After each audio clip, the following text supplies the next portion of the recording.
Hey, what is up guys, it is Silver Sun here, and today I'm going to be giving you guys my review on the Dragon Ball Super episode 130. Alright, so this episode kicks off with Goku standing over top the pillar, pretty much where we last left off.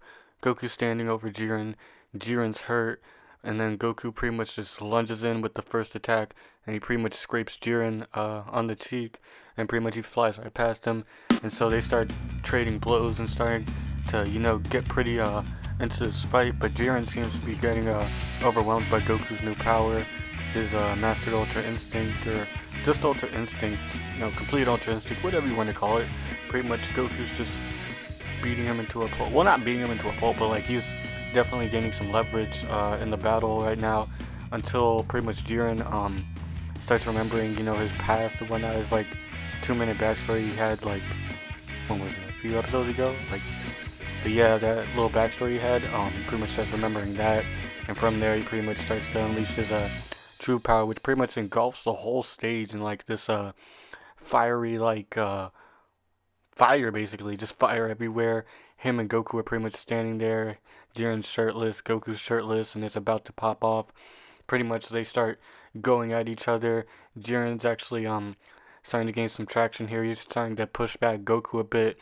Goku's pretty much, well, before then, Goku was just dodging every single attack that Jiren was throwing at him, but now Jiren's actually connecting with these blasts, so much so that he shoots off a pretty big blast at Goku, and then he pretty much gets engulfed by it, and just when you think he was down and out, he pretty much comes back as a little beam of light, little light, and basically, he charges at Jiren once again. They continue to fight until Jiren pretty much blasts him into the ground, um, and pretty much from there, Goku stands back up, and from there, pretty much Krillin's just calling out to him, saying like, we're all believing in you, we're all trusting in you to win this tournament for us. Otherwise, we're all gonna be erased and whatnot.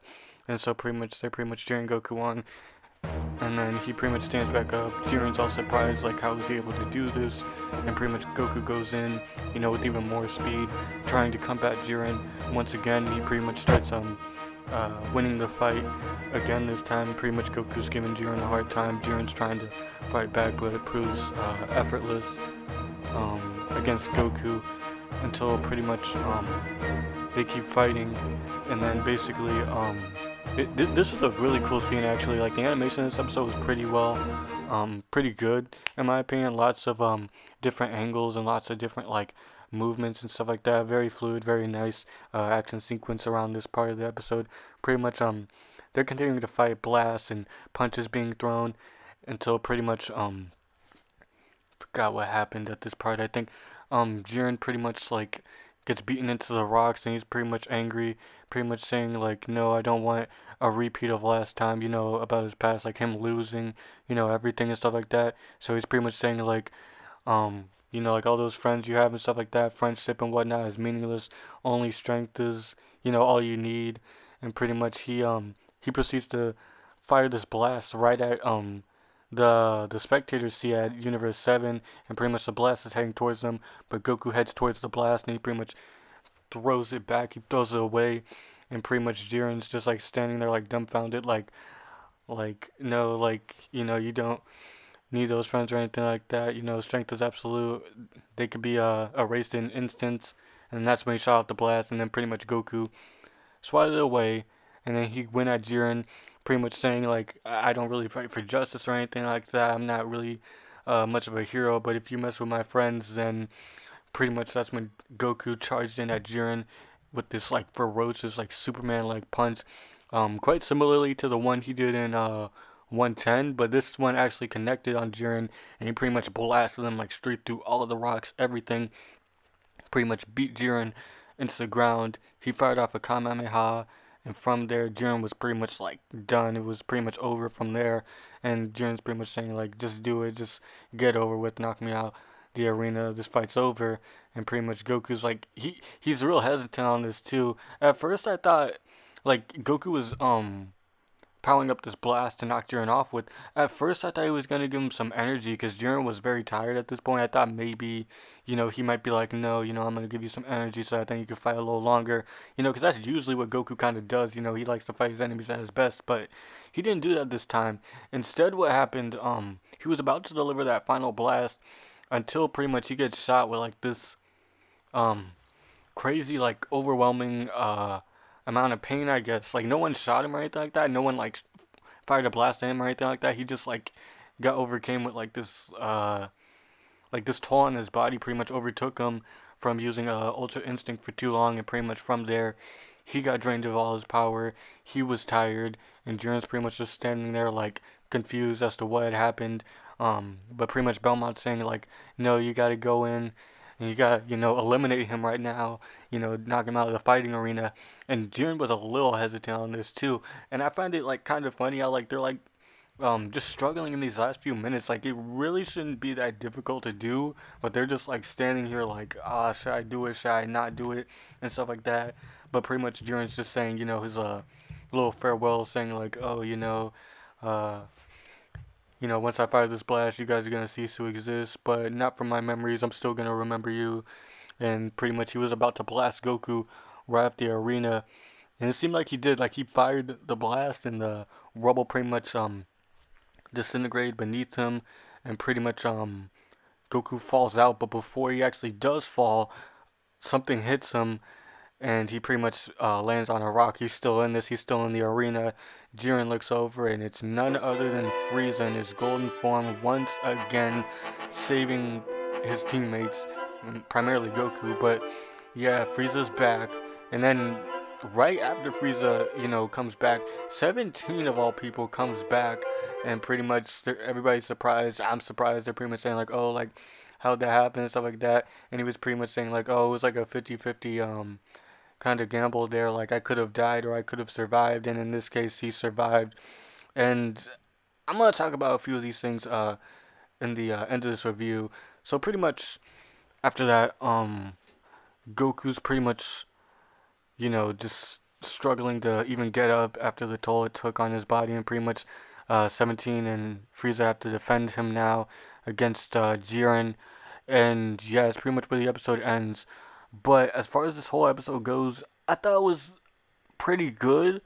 But like this, I can only imagine how this is going to end, because obviously they're going to have to continue to fight in the next episode. I thought all the fighting would be done by this episode.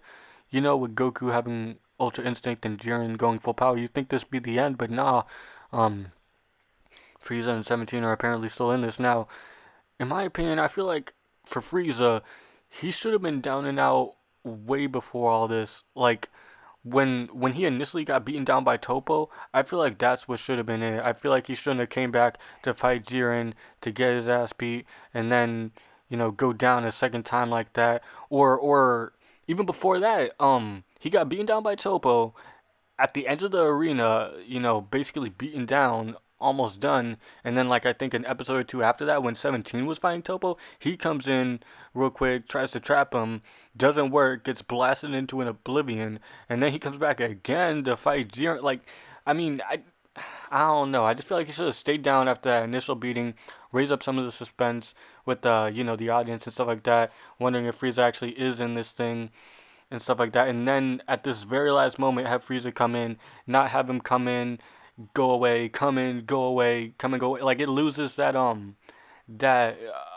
excitement or surprise, to these episodes. I feel like he should have stayed down, especially with the way they had him in that episode, like at the edge of the arena, knocked out. Like he could have been, down and out of this arena, especially in these last few episodes with Goku and Jiren fighting all throughout the arena, all the blasts, all the craziness that's been happening in these last few episodes. Like how in the world are these two still in this arena if they've been just sitting back, like chilling basically this whole time, pretty low on energy? Like how in the world are they still able to hang on to this arena when like 90% of it's like already destroyed? Like how are they still in this arena, in my opinion? Like I don't understand that. And then going back to 17, like it was a pretty cool episode, like when he sacrificed himself and stuff like that. But it was a surprise for everybody, I believe, in that episode, because nobody was really expecting 17 to sacrifice himself like that to explode, like self-destruct and stuff like that. I didn't think they'd have the Dragon Balls, you could say, to do something like that, but it seemed like they did until this episode. He came back. I, like they should have just had him stay gone. I mean, if they're gonna get the Super Dragon Balls, they can easily wish him back. And if not with the Super Dragon Balls, then get the regular Dragon Balls. It's an easy fix right then and there. But like I. Like, it seems meaningless now for that sacrifice they had, because he risked his life to save Goku and Vegeta, the last three people in the tournament and stuff like that. It was a pretty crazy moment for him and stuff like that. A bit of character development there. But now, almost all of that's pretty much negated because he's back, and, I don't know, like, at this point they might as well start bringing back everybody else that got eliminated and stuff like that, because, like, I don't know, like, for 17, I feel like he should have stayed down. Frieza, wish he could have stayed down and then come back now. Like, instead of him coming back, going away, coming back, going away, he should have just came back once. And then that one moment when he does come back, how would be something basically like this. Like, at the last second, when it seems like all hope is lost, Frieza comes in, and then everybody's just, like, really surprised, like, whoa, like, what? Frieza's back? He's been gone for, like, 5 episodes or so, like 3 episodes or so, and now he decides to come back. Like, great timing. That was, like, what we needed, basically. I feel like that's what should have happened there, instead of having him come back all those few other times for no reason when he didn't really need to come back. There wasn't really an urgency for him. It's not like he didn't even really do much when he did come back. Anyways, like, he just tried to swing at Jiren, or try to fire shots at Tobo, but that proved to be ineffective. But this one blast he did to save Goku once again proved to be effective, and that's how I feel like they should use characters that they bring back. If they get brought back, then be effective with them, and don't just, like, bring them back just for them to get thrown away again. Like, that's just stupid in my opinion. As far as 17 is concerned, I pretty much said what I had to say. I feel like he should have just went away this whole time, like, because it really just takes away from that whole moment he had in that one episode. Now he's back, and he's probably gonna get wrecked because they're going up against Jiren. Like, how are they gonna combat this guy? Goku's down and out. Jiren's, I mean, he's pretty weakened, but he's not weakened enough to, get one shot. Well, not one shot, but to get wrecked by these two. Like, I don't know, man. I feel like they're kind of struggling in these last few episodes. I can only imagine how they're gonna wrap all this up in the next episode. What is it, like 22 minutes to, like, wrap up this fight and wrap up, like, everything else they have to do, not just the tournament itself, but, like, the wish and everything like that. Like, how's all this gonna boil down to and stuff like that? Like, how's this gonna get all chalked up and whatnot? I wonder, I don't know, people are speculating that they're gonna end it in a cliffhanger, and I'm kind of leaning towards that in a way, because I just don't see them tidying everything up in this last episode, next episode. But yeah, I guess that's pretty much it for this review. Kinda rant. I mean, I don't know. I don't like what they're doing with these characters.